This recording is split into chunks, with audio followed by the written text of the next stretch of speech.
Smart Market Insight. Say get success.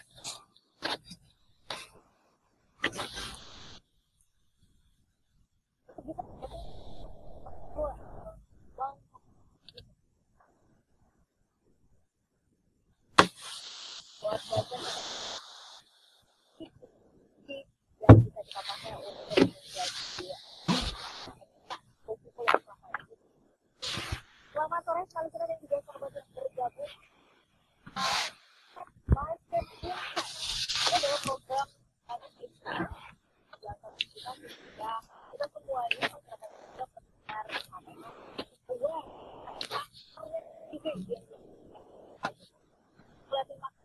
di luar gitu, nggak dikenal itu bahasa.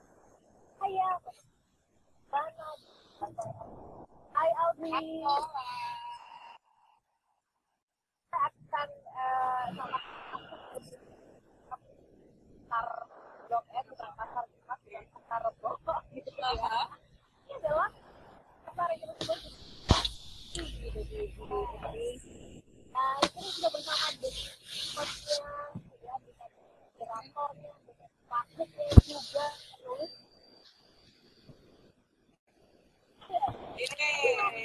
Yeay, ya selamat sore Mbak Ola, kepada Mbak Audrey juga, serta kepada seluruh smart listeners dimanapun Anda berada di sore hari ini.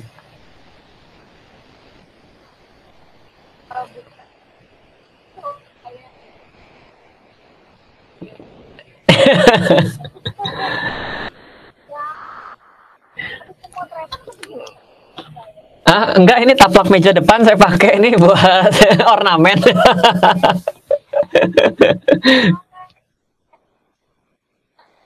Audrey dan ini yang kita mau bahas sama saya digali lebih yang disebut sebagai kepala pelabuhan. Yes. Bagi orang awam suka bertanya Baik. Iya. kok kayak itu masalahnya kita kayak ini bukannya kemarin aja itu presiden baru menarik tuh yang undang-undang mengatur investasi minuman Iya. gitu. Iya. Terus ada lagi yang mengatakan bahwa Amerika Serikat mungkin pemerintah investasi gitu, baik keluar gitu kan. Iya. Iya.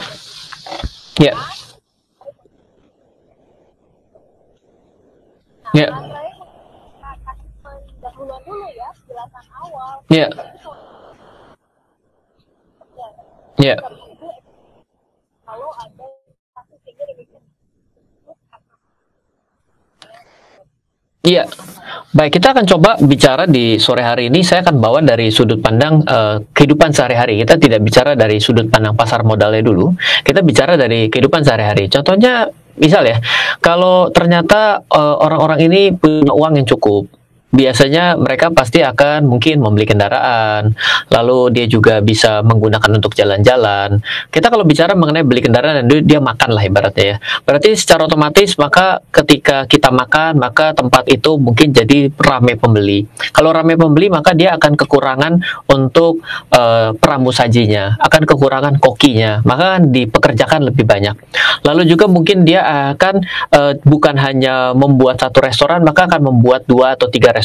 Ya, berarti kan sedemikian dia membuka restoran semakin banyak, maka orang yang bekerja semakin banyak, maka uang akan lebih banyak mengalir. Kan seperti itu ya berarti kondisinya. Berarti kan ketika kita membuka restoran lebih banyak, ketika kita juga membuka pabrik lebih besar lagi, berarti kan ini adalah investasi tanpa kita sadari dong. Betul dong. Kalau yang namanya investasi itu adalah kapan break even point. Kalau dagang itu kan adalah laba dan rugi ya. Kalau saya jual barang satu, saya udah terima, ya udah saya dapat untungnya. Tapi kan kalau kita berinvestasi, maka kan ada waktunya untuk sampai kita break even. Berbeda dengan kita berdagang. Maka mari kita ambil suatu refleksi lagi ketika dikatakan bahwa kunci untuk pertumbuhan ekonomi adalah investasi. Maka terasa atau tidak bahwa tadi ketika kita membuka satu tempat baru, maka kita akan mempekerjakan orang. orang-orang ini kan akan menggunakan uangnya lagi. Berarti secara tidak langsung kan akan terjadi suatu pertumbuhan ekonomi bila seperti itu terjadi bukan skala 1-2 orang tapi skala Indonesia kan. Jadi ya jelas saja ketika tidak ada investasi baru dalam sektor real yang masuk ke dalam setiap sendi-sendi tempat kita, daerah-daerah kita, tidak ada buka ruang makan baru, tidak ada buka pabrik baru, tidak ada belanja barang baru. Ya secara otomatis ya berarti akan berdampak kepada tidak ada pertumbuhan. Misal kita tiba-tiba mengurangi spending kita, mengurangi pengeluaran kita. Pabriknya efisiensi. Berarti kalau pabrik efisiensi berarti kan investasinya turun dong. Ya berarti kan akan terjadi berkebalikan. Jadi memang sangat jelas bahwa bila tidak ada investasi baru, tidak ada suatu orang yang mau membangun sesuatu, maka secara otomatis ya dampaknya pasti pertumbuhan ekonomi bukan diri kita, tapi ya negara kita juga pasti akan bermasalah. Jadi perkuatan hanya di nanti kalau tidak berinvestasi ya tetap soal apa namanya batasan rugi laba aja gitu, selisih harga, dapat selisih harga doang gitu ya Mas Mega.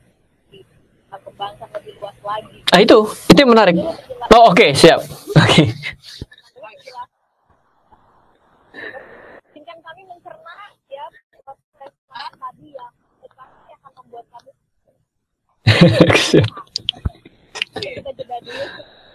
Selanjutnya dan juga sahabat yang bergabung, silahkan kita bisa akses kami melalui juga WhatsApp di 0812 11 12. Satu buah buku dari Mas Ryan Kirban akan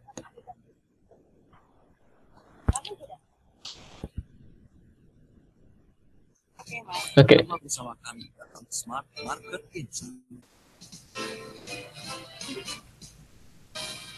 Kembali Anda ikuti Smart Market Insight bersama Ryan Filbert for Investasi Indonesia. Listeners, masih dalam perbincangan menarik ya sore hari ini mengenai investasi yang katanya ini mempercepat pertumbuhan ekonomi. Benar atau enggak nanti kita bincangkan lebih jauh ya bersama dengan Mas Ryan. Dan tadi yang menarik ya kata Mas Ryan, kalau misalnya tidak ada investasi kan ini bicara tentang laba dan juga mungkin rugi saja nih. Iya. Iya, mungkin ini penjelasan saya begini. Kita ada satu kejadian gitu, kita sebenarnya tidak memiliki uang baru masuk. Yang kita lakukan itu hanya putar-putar uang saja gitu loh. Dari uangnya ini kita pindah, misalnya dia udah nggak punya pendapatan masuk, yang dilakukan adalah asetnya dia jual, habis itu asetnya dia jual digunakan untuk yang lain, dia putar lagi, belum menghasilkan dia putar-putar lagi atau dijadikan spending, dijadikan sebagai pengeluaran. Itu mah namanya sebenarnya bukan menumbuhkan aset, tapi kehilangan aset. Gitu loh. Jadi hal seperti itu adalah suatu refleksi buat kita ketika kita itu hanya tinggal punya sesuatu lalu kita kesulitan untuk bisa memproduksi atau membuat uang baru datang ke tempat kita utak ya kayak gitu terus, akhirnya ya lewat, kita nggak bisa mendapatkan apa-apa gitu. Jadi memang yang perlu kita perhatikan adalah untuk membuat sebuah pertumbuhan yang baik itu tentunya pasti harus ada yang namanya pengeluaran terlebih dahulu ya. Jadi ada pengeluaran itu membuat orang lain mau melihat ada prospek itu akan disambut dengan cara disuntikan modal lagi. Nah, ketika kata-kata suntikan modal itu adalah investasi. Jadi investasi itu kalau melihat adanya potensi. Nah, potensi itu adalah ya tadi perkembangan dan pertumbuhan itu sendiri. Seperti itu kira-kira Mbak Audrey. Dan ini kan menarik ya Mas Ryan bahwa pertumbuhan ekonomi sendiri investasi lah menjadi salah satu kunci. Yeah. Nah sebenarnya melihat sejarahnya gitu ya, belakang memang sudah apa ya jadi faktor diri investasi ini atau apa Mas? Iya, kita selalu kalau bicara dengan sesuatu yang kayak gini tuh pasti ngomongnya kayak makroekonomi ya. Tapi banyak orang yang mengatakan, wah ini kan suatu hal yang sulit untuk dipelajari. Sebenarnya tidak. Kita harus tahu bahwa negara kita ini adalah negara yang sebenarnya tumbuh terus-menerus. Kok bisa mengatakan seperti itu? Saya selalu bilang bahwa ciri suatu negara yang tumbuh ada yang mengalami inflasi. Kita kan selalu bilang inflasi ini, waduh, membuat saya kurang suka dengan ada inflasi. Sebagian orang bisa mengatakan seperti itu. Tapi tanpa adanya inflasi, sebenarnya kita nggak kemana-mana loh. Contoh gini, kenapa sih adanya inflasi? Inflasi itu kan dalam keadaan sehari-hari kita bisa bilang adalah kenaikan harga barang-barang ya. Nah, sekarang pertanyaan kita lanjutkan adalah, kenapa harga barang-barang naik? Iya, kenapa harga barang-barang naik? Kenapa nggak turun aja gitu ya? Nah, ada beberapa sudut pandang. Yang pertama adalah harga barang-barang naik karena adanya permintaan. Iya, kalau misalnya lebih banyak penawaran, harganya nggak akan naik dong. Kan berarti kan sellernya lebih banyak daripada yang beli. Berarti kan otomatis si pembeli ini akan diminati oleh berbagai macam seller dengan harganya akan didiskon, diturunkan demi menarik hati si pembeli ya. Tapi kan kalau barangnya terbatas tapi pembelinya banyak, berarti kan secara otomatis kan ada pembelinya itu akan mengalah kepada yang disediakan barangnya, benar nggak? Kita bertiga nih, membawa Ola, membawa Audrey. Ada barang satu. Itu akan beda rasa kompetisinya dibandingkan barangnya tiga, kitanya bertiga. Beda itu rasanya. Karena kita secara tidak langsung mau kita beli sekarang ataupun lusa sama saja. Tapi ketika kita melihat satu barang, kita keroyok bertiga, itu akan ceritanya berbeda. Kan begitu ya. Oke, itu satu bagian. Itu kenapa namanya ada kenaikan harga barang-barang. Yang kedua, kalau saya tanya begini, ada nggak sih orang yang bekerja saat ini nggak kepingin naik gaji? Ada nggak orang? Nggak ada. Walaupun dalam keadaan pandemi gitu ya, ada sebagian orang yang ketika tidak mengalami kenaikan gaji, tetap saya yakin, oh gimana saya sudah mengerjakan kewajiban saya dengan baik tahun ini, saya nggak naik gaji. Kita bilang, kan lagi dalam keadaan pandemi. Iya, tapi kan saya tetap sudah bekerja dengan giat. Kan begitu ya? Berarti semua orang sebenarnya paling suka naik gaji. Nah, ketika gajinya naik, berarti kan ada biaya pada sebuah produksi atas barang dan jasa di sebuah perusahaan. Akan mengalami kenaikan dong, modalnya dong. Ya, semula satu orang itu dengan gaji UMR memproduksi satu barang satu bulan. Berarti kan ada biaya pada gaji UMR itu yang akan masuk ke dalam biaya modal barang itu ya. Sekarang dinaikkan, biaya gajinya adalah 10% naik. Berarti kan tanpa disadari, barang itu akan mengalami kenaikan biaya dasar adalah 10% dong. Kalau si perusahaan tidak menaikkan harga, berarti kan akan memakan margin dia dong, memakan keuntungannya dong. Berarti kan tinggal seberapa lama kalau dia nggak naikin harga itu akan mati dengan sendirinya dong. Selisihnya 20%, dimakan 10%, sisa 10%. Udah tahun depan naik 10% lagi, sudah habis. Berarti mau tidak mau salah satunya cara adalah dengan cara melakukan penjualan dengan harga yang lebih mahal. Nah, penjualan yang lebih mahal itu secara tidak langsung adalah outputnya kenaikan harga. Ya kan inflasi lagi jawabannya. Jadi kenapa inflasi terjadi? Karena adanya permintaan yang besar dan juga menurut saya adalah akibat kenaikan harga dari atas keinginan dasar kita atas sebuah barang dan jasa itu ya. Jadi inflasi itu bagus, tumbuh. Kenapa? Gampang kalau ada yang bilang, saya nggak suka sama inflasi. Oke, kalau gitu mulai besok gajimu saya potong. Oh, nggak bisa, gaji saya harus naik lah. Jadi lucu. Ya, kenaikan harga barang dia nggak terima. Tapi kalau di tempat dia harus naik gaji. Di tempat lain harga harus turun, kan? Jadi nggak klop. Nah, yang kayak gitu tuh sebenarnya kan tidak terjadi di negara kita. Ya, cenderung kita mengalami kenaikan gaji, cenderung juga mengalami inflasi. Nah, jadi kalau ditanyakan hari ini kita ini dalam kondisi inflasi terendah. Duh, kok bisa bilang gitu? Gampang, melihat indikator inflasi kita alihkan dengan melihat suku bunga acuan. Kan kita suka ada tahu suku bunga acuan kita kan 7 days repo rate kita ini di 3,5 sekarang. Ini belum pernah terjadi. Coba tanya seluruh pegawai bank ini, coba selama dia berkarir pernah lihat nggak suku bunga acuan 3,5%? Nggak pernah. Nggak pernah selama mereka berkarir, kecuali dia sudah berkarir 150 tahun. Mungkin pernah lihat zaman pandemi dulu, saya nggak tahu karena saya belum lahir gitu.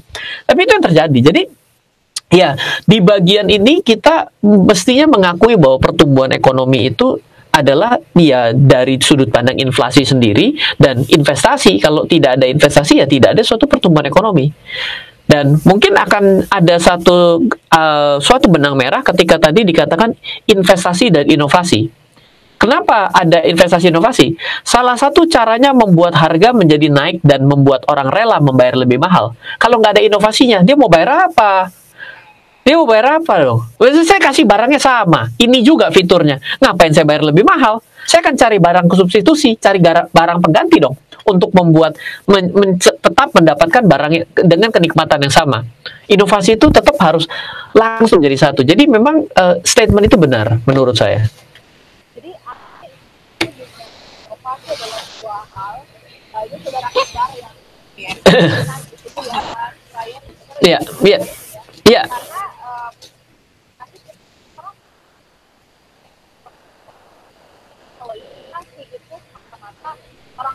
datang ya bawa uang indah, usaha pabrik lah apa gitu. Iya. Mata-mata itu ada investasi, padahal tadi pasti buat kawin itu ada tapi tinggi saat di sana Iya. meningkat ya wajar harga menjadi pulang. Iya. Nggak mau gaji apa gitu ya, tapi ya itu nggak mungkin. Ya, artinya gini, inflasi nggak mungkin terhindarkan. Tapi kita menuntut gaji naik gitu. Jadi itu dua hal Iya. yang pasti akan selalu ada. Iya.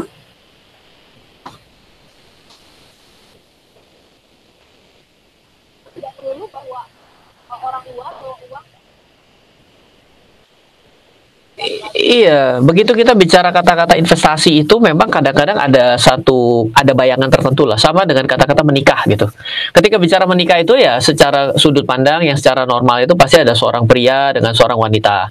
Tapi apakah benar bahwa yang namanya menikah itu adalah seorang pria dan seorang wanita gitu pergi ke penghulu adalah kata-kata menikah? Belum tentu. Kenapa saya bilang menikah dengan bank? Maksudnya apa? Oh ya, artinya saya mungkin melakukan suatu hubungan pinjam-meminjam dengan bank. Itu ada orang yang mengatakan sebagai konotasinya menikah dengan bank.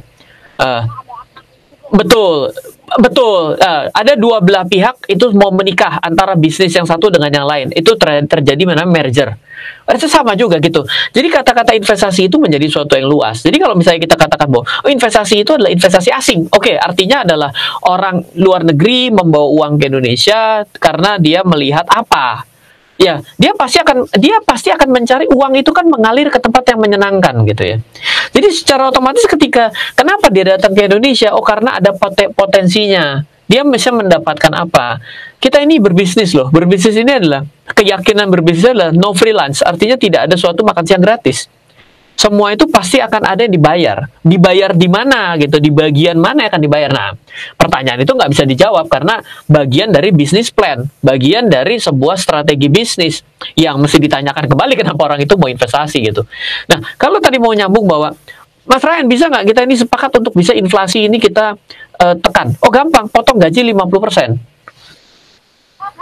Wah, nggak bisa Mas Ryan. Ya sudah, berarti gitu.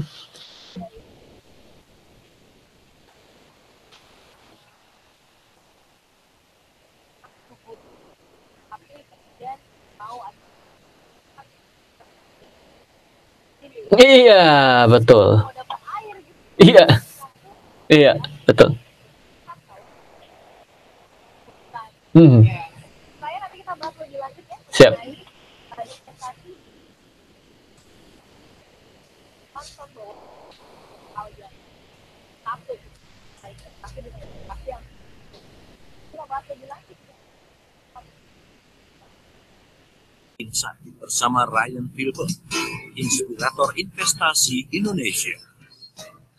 Oke, Solis, terima kasih untuk Anda yang masih bergabung bersama kami dan untuk Anda yang mungkin baru mendengarkan. Anda sedang mendengarkan Smart Market Insight bersama dengan Ryan Filbert. Hari ini kita memperbincangkan tentang investasi kunci pertumbuhan ekonomi.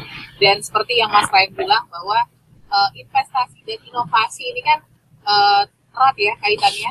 Ini ada satu pertanyaan yang mungkin Mas Ryan boleh bantu ya. Ya, siap. Di Jogja, Mas Ryan boleh kasih contoh nggak negara-negara yang sudah baik ya dari sisi inovasi dan juga investasinya supaya kita juga masyarakat awam bisa tahu nih gambarannya seperti apa jika di Indonesia bisa menggarap investasi dan juga inovasi dengan baik. Silakan Mas Ryan.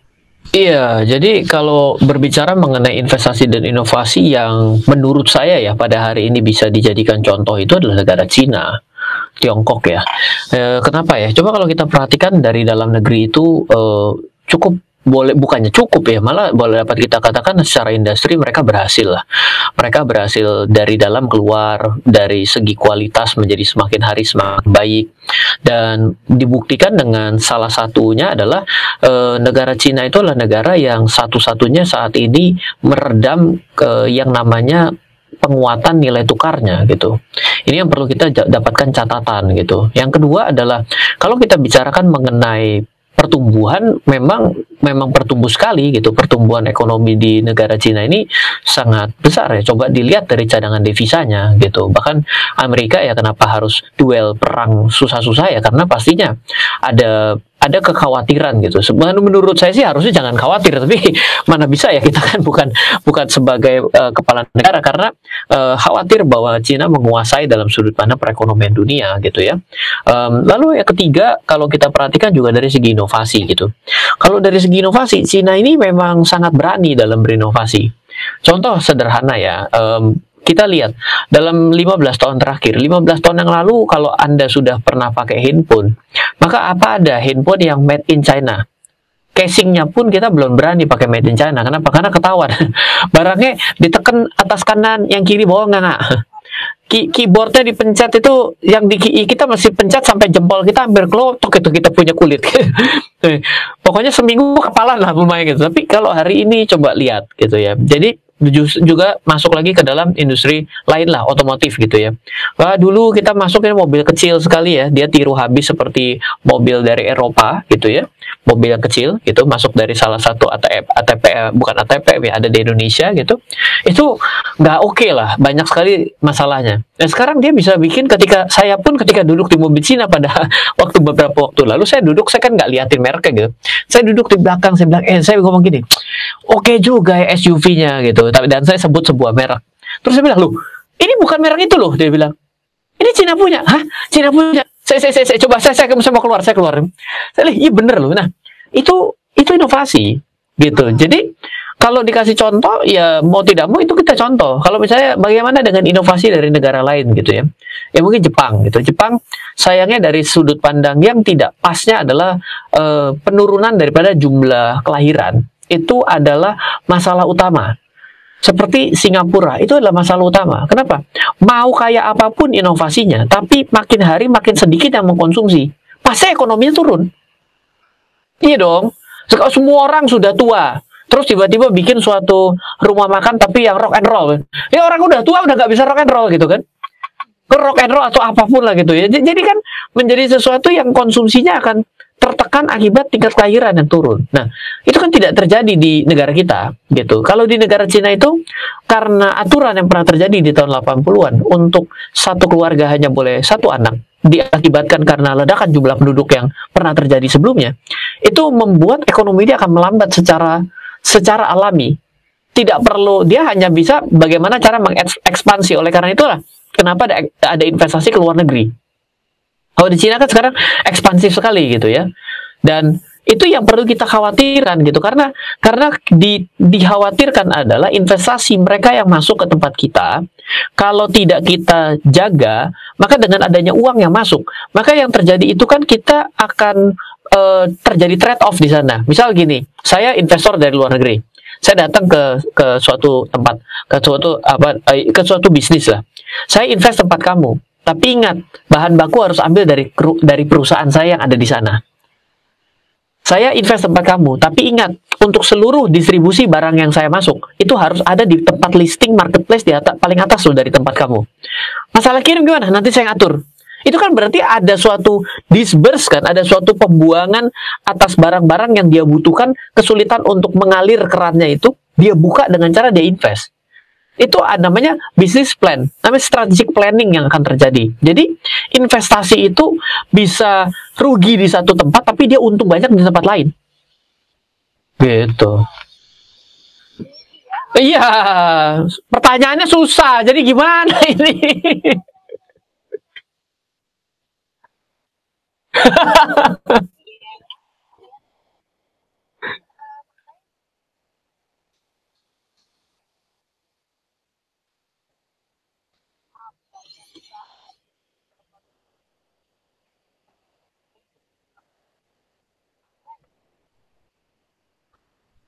Iya.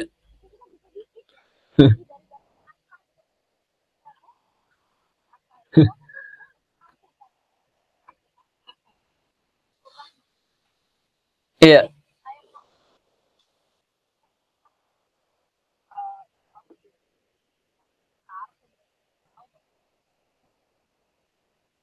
Iya.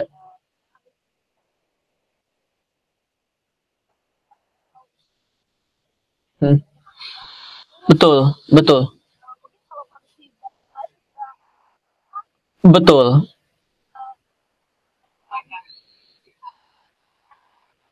Betul.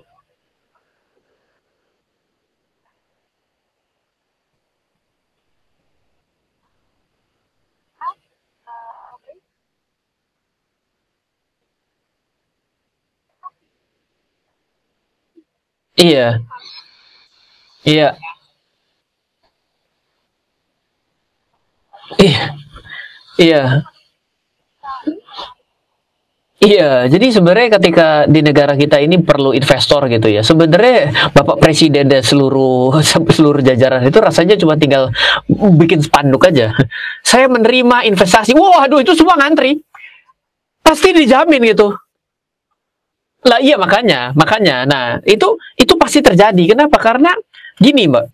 Kita itu kan kalau bermain itu namanya hukum Pareto ya. Artinya gini, kalau misalnya saya nawarin pada 10 orang, terjual satu, saya ditanya bagaimana caranya menjual 10 barang. Ya berarti saya tawarkan ke 100 orang.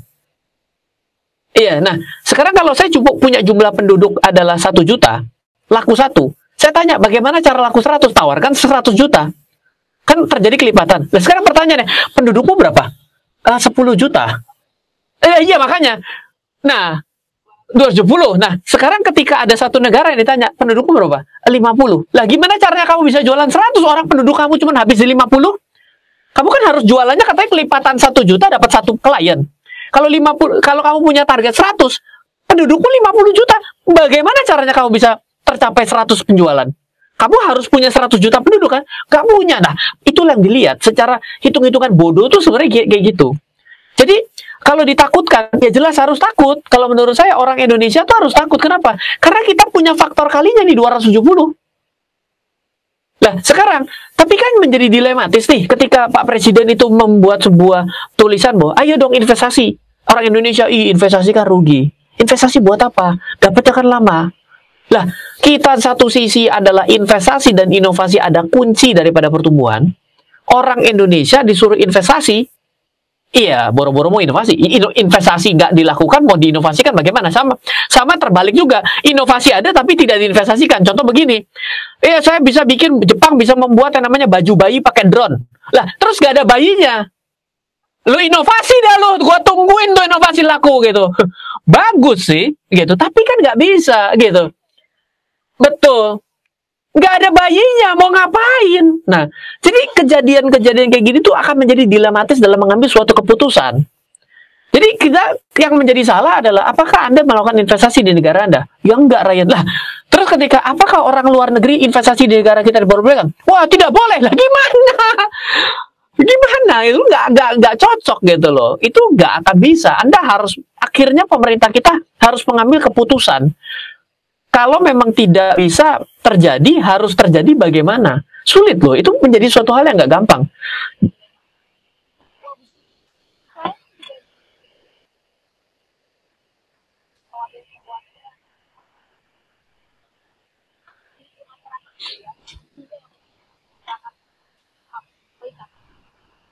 Kalau dia luar yang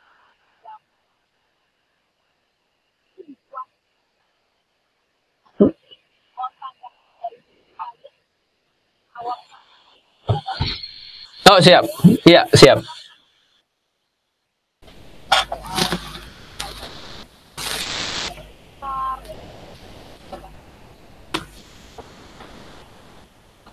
mau inflasi kalau kayak gitu inflasi naik jadi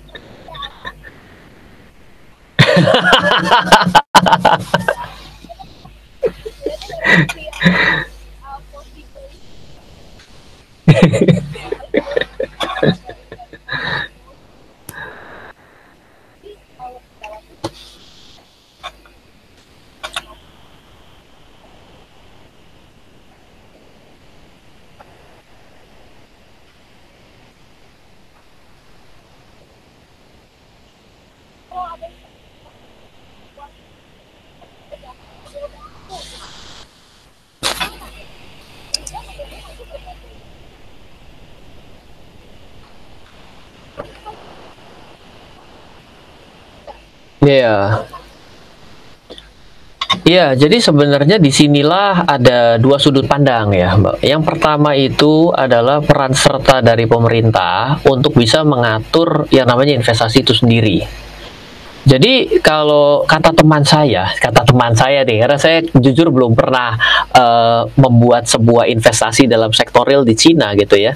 Itu gampang bangun, susah cabut keluar. Di Cina, iya, kita kalau bikin pabrik di sana gitu, kata teman saya, wah tes aja, uang masuk gampang, keluarnya, waduh benar-benar tirai bambu, dia bilang.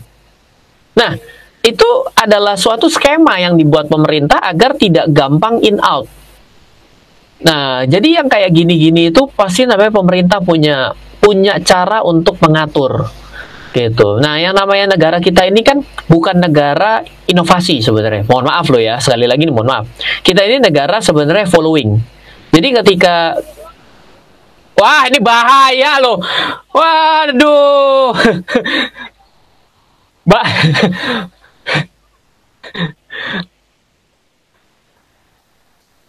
Batal jadi staf ahli menteri nih gara-gara ini nih gua.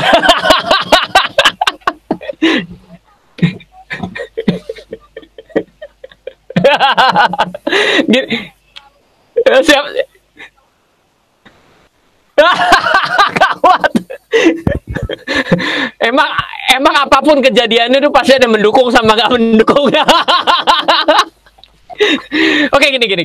Kata-kata saya positif kok, nggak mengarah ke hal yang negatif. Gini, negara kita ini kan sebenarnya cenderung safety player, artinya kita ini bukan orang yang mau menjadi pionir dalam semua hal. Jadi kalau misalnya pemerintah kita itu mau mendapatkan suatu keputusan, itu dia akan tanya, mana studinya di tempat lain dulu, studi keberhasilannya. Nah, iya, jadi artinya sebenarnya nggak usah repot ketika Anda berbicara gitu ya. Ini saya jadi kayak berusaha untuk memberikan kritisi kepada pemerintah. Kalau ada suatu statement miring bahwa takut dikuasai asing atau apapun, kalau berani adalah gampang, studi saja bagaimana cara menjaga investor asing ini nggak semena-mena di luar negeri. Nah, itu dilakukan gitu. Kenapa? Karena apapun syaratnya, dengan total 270 juta penduduk Indonesia, dengan kita adalah salah satu negara yang memang memiliki pertumbuhan ekonomi yang baik, syarat apapun itu pasti bisa dinegosiasikan kok. Versi saya ya. Nah, sekarang versi kedua, ya datang kepada kita-kita semua. Ketika Anda tidak suka ada orang asing untuk datang menjadi kompetisi, jangankan modal deh, sumber daya. Ya kan? Nah, ini di tempat saya ini banyak orang-orang daerah-daerah timur tengah ke sini kan, jadi tenaga kerja di sini. Ya, enggak tenaga kerja. Pertanyaan sederhana. Saya tanya nih sama bosnya, kenapa sih kamu ambil di sana? Emang orang sini kenapa? Loh, Ryan, menggaji orang luar negeri 2 kali lipat, produktivitas naik 3 kali lipat. Produktivitas turun 20%. Loh, ini bukan kata-kata saya, ini di depan sini nih. Saya tanya, kenapa harus foreigner? Saya bilang, kenapa? Nggak sebegitu jago codingnya. Dan ini kebetulan daerah sini banyak yang jadi programmer. Saya tanya, kenapa? Orang sini jago, Ryan. Kalau yang jago akhirnya mahal sekali. Kalau yang so-so dengan harga so-so, saya mendapatkan produktivitas lebih baik daripada ada di sini. Saya harus bagaimana? Oh, nggak bisa jawab nih gue. Berarti adalah kualitas kan? Nah, makanya kalau saya ada suatu teman saya gitu, aduh saya nggak naik gaji nih Ryan, saya padahal perlu sekali. Gampang saya bilang, pertama ya bersyukur di tempat lain masih banyak yang sudah tidak bisa digaji pada hari ini. Satu itu dong. Yang kedua saya bilang, ini semua yang diulang ini ada kepentingan buat Mbak Ola nih, gue curiga nih.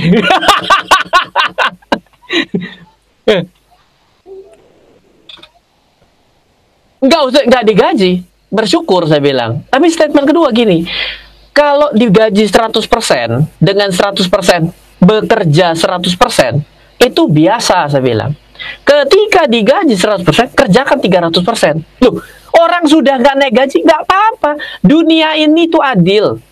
Walaupun bosnya kagak lihat, bos temen lu lihat. Iya kan, siap bajak aja gitu. Kenapa? Itu tuh pasti terjadi. Tembok nih berbisik. Tembok nih berbisik. Jadi don't worry, be happy. Kenapa? Jangan pernah jadi, ya susah kalau satu pengen dapat satu itu, ya sudah lah. Kita satu tuh kasih dua. 1:3.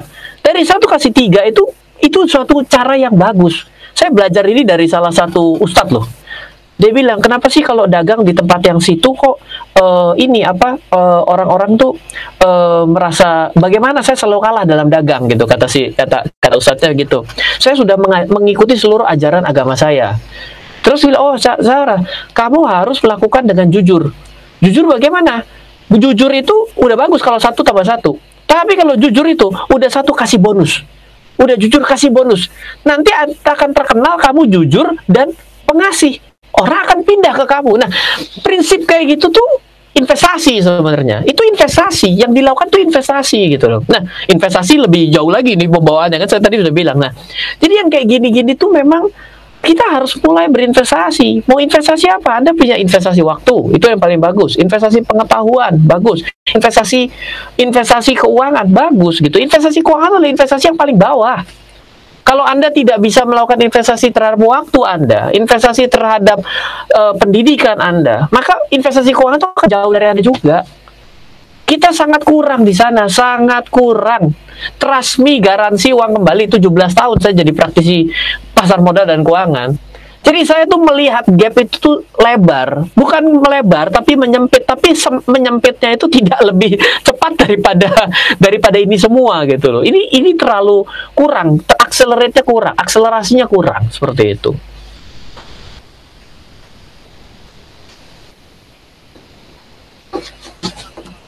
Iya.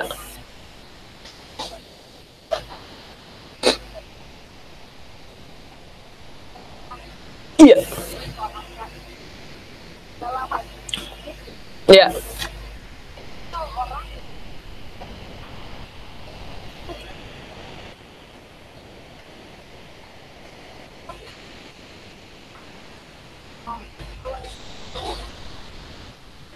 Iya.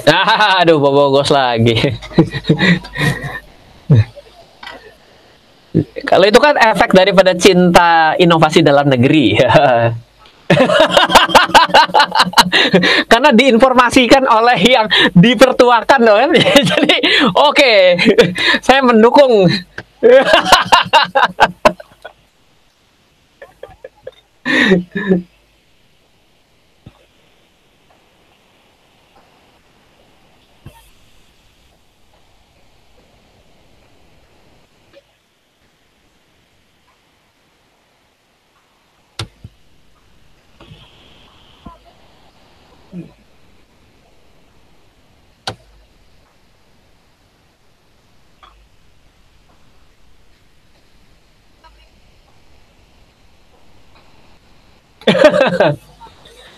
Oke.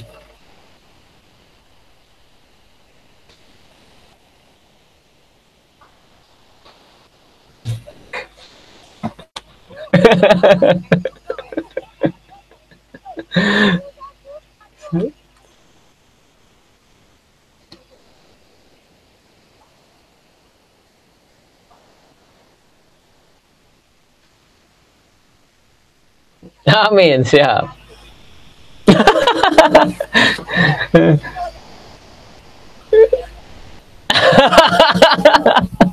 Siap. Baik. Oke.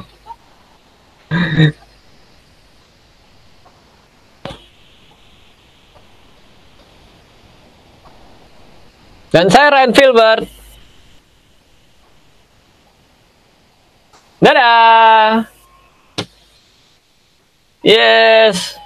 Thank you. Amin. Bye-bye. Thank you.